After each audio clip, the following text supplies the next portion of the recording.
was reading the book of Acts chapter 27, I feel like I was following an adventure with Paul.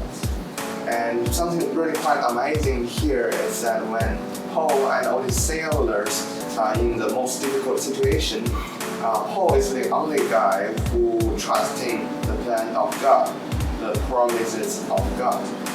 If you turn your book of Acts chapter 27, and if you look at verse 23 to 25, it says, "Last night an angel of God, to whom I belonged and whom I served, stood beside me and said, 'Do not be afraid, Paul. You must stand trial before Caesar.' And God has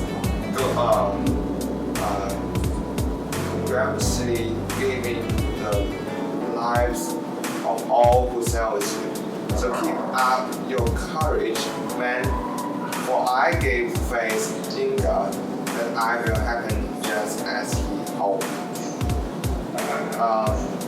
So here, basically the situation is Paul was sailing on the ocean with all his sailors, and their situation are really bad. They are trapped in a storm, and they lose their food. These food supplies are being pushed into the ocean to lower the weight of the boat, and they lose their direction in the storm.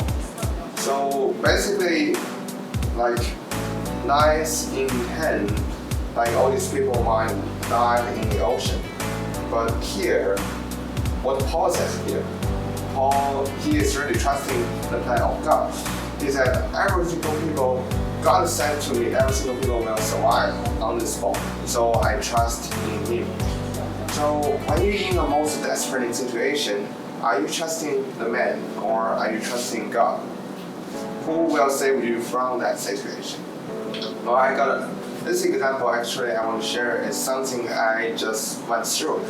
And it's happening in the beginning of the year. I was praying for I can do something more for God. For example, I am going to admission fee. So the only possible way is going to doing an exchange program. So I went to the internet to check out, hey, is there an exchange university I can go into to apply for? So I looked at the internet and I got several persons that sent all the document to them. I sent the request to them, and I wrote down on my notebook, and I was praying for that every single day.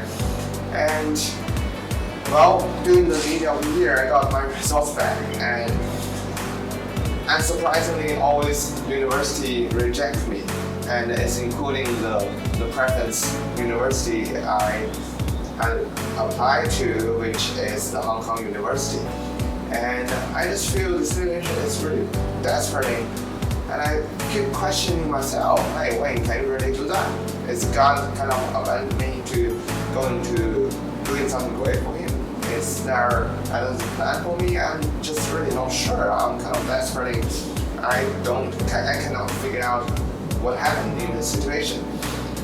So I was kind of want to give up, but I think about scripture here, Paul was in the same situation. He trusting the plan of God. He trusting God to give him a plan to serve Him. So I was keep praying. I got the power to keep praying. And in the last minutes, guess what? Wow! I received the offer of University of Auckland, which means I can doing something great for the church in Auckland for next year, 2020. So in conclusion, Acts chapter 27, verse 44, the rest were to get there on planes or on other pieces of the ship. In this way, everyone reached the land safely. Wow! See, God's plan come true here. And I'm personally really convinced about that. Even though it's still happening on, there's so many stuff not figured out in this journey, but I totally trust in God's plan. If I want to do something great for Him, if I have this plan, following His dream, and I totally know that the dream of God will never fail. This is the end of the year 2019. The old chapter will be closed and the new chapter will be open. So always trusting God's plan. when you're in your adventure of 2020, there's definitely some situation might make you feel very desperate, but always trust God's plan because that's the best plan and it will save you in your adventures.